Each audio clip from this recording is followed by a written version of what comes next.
The Wonder Years, sometimes dramatic, sometimes hilarious, always able to strike just the right emotional chord. TVography, our look at classic television shows and the stars that made them great. Tonight, The Wonder Years, which took its audience on a magical tour of suburban life in the late 1960s. The writing and first-person narrative enabled us to see the world through the eyes of Kevin Arnold, who was coming of age in an age of turbulence. He was an ordinary kid, but there was nothing ordinary about The Wonder Years. Honey, are you okay? It's a tough time in life when you're struggling for manhood and your mother still outweighs you by 50 pounds. It evoked an era and a period in everyone's life. Young man! It was about his little piece of turf, you know, his claim in the world rather than the world around him.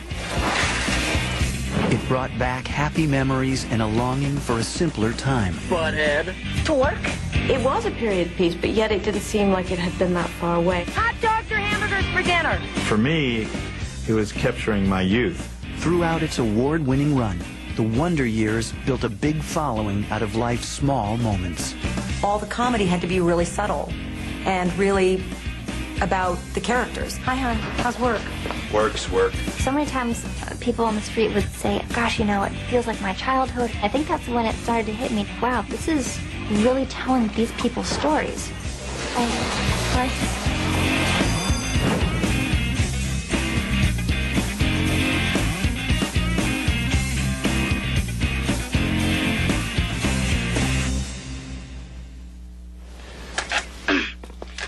Excuse me.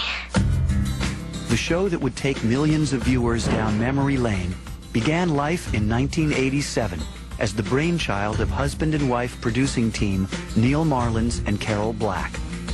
The pair were veterans of ABC's hit Growing Pains, and with that series and other sitcoms like The Cosby Show and Family Ties dominating the ratings, Marlins and Black decided to write a family-friendly comedy of their own. But unlike its predecessors, The Wonder Years was set in the late 1960s, a turbulent period in politics and culture that would serve as a backdrop to the everyday life of Kevin Arnold, an average 11-year-old boy growing up in the suburbs. The script was also different in its innovative use of a running voiceover commentary from the perspective of the adult Kevin. Kevin Arnold was a great universal, that's me, that's the guy who's goes one step forward and one step back. I mean, life just doesn't always work out. What they created was this world which, on one hand, was so silly and insignificant, a seventh grader's junior high school experience. I mean, it sounds so trivial.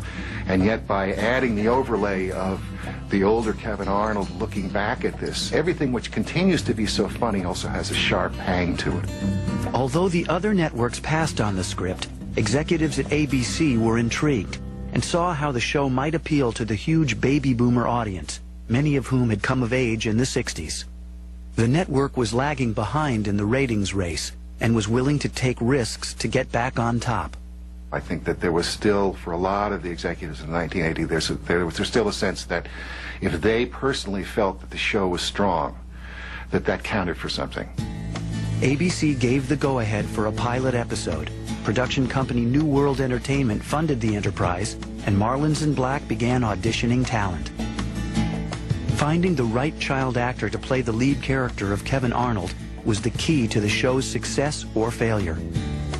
The search was soon over.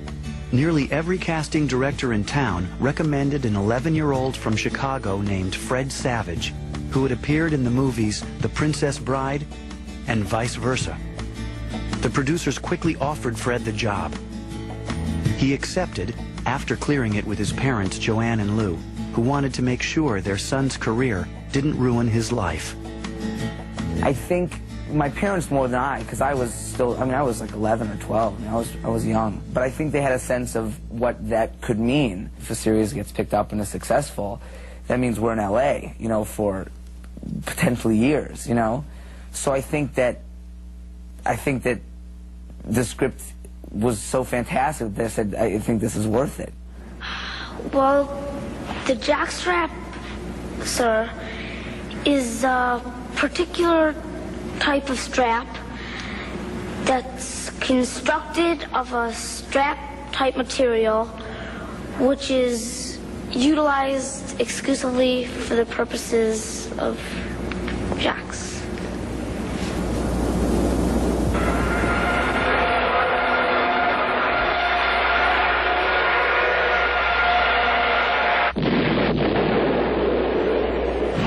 Equally important was casting the other Kevin, the voice of the narrator.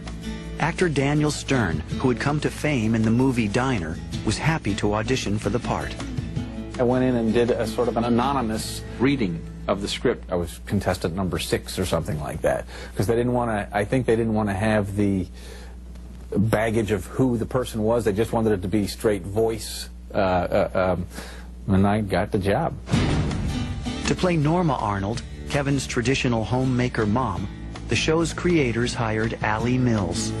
Not only was I not married, but I'd never played a mother. When I read the script, I thought, why is she thinking of me? This is ridiculous. I'd played sort of tough, you know, cuspy, edgy, sarcastic people. When your father gets back, try not to make him crazy. For the character of Kevin's father, grouchy Jack Arnold, the network was hoping to land a famous name. But Marlins and Black lobbied hard for Dan Lauria, a little-known theater actor they had worked with on Growing Pains.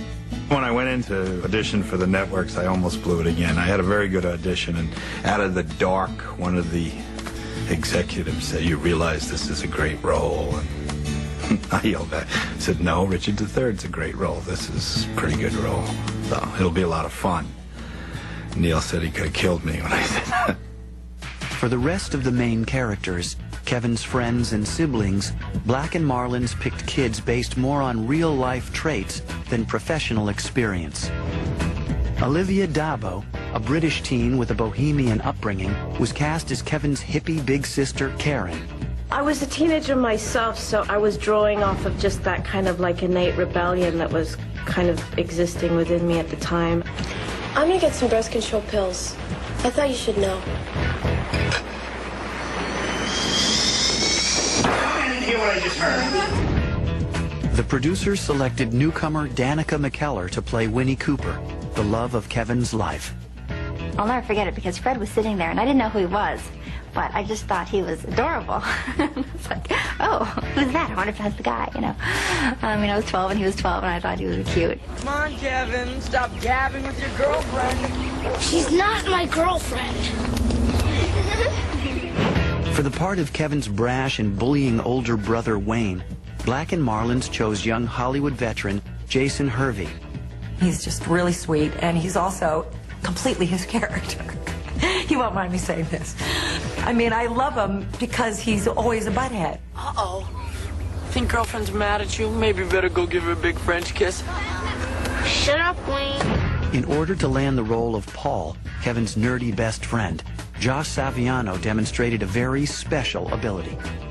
They asked me in particular if I could wheeze, because the character called for an asthmatic, allergic wheezer.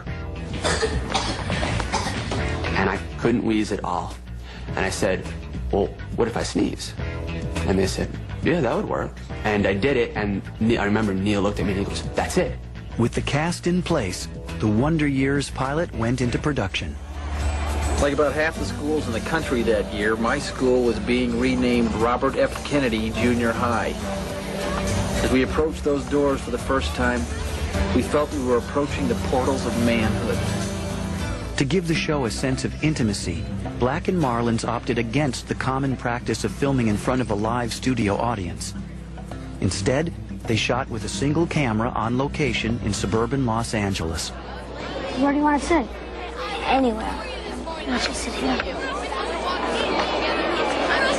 A suburban junior high school cafeteria is like a microcosm of the world. In effect, in junior high school, who you are is defined less by who you are than by who's the person sitting next to you. A sobering thought.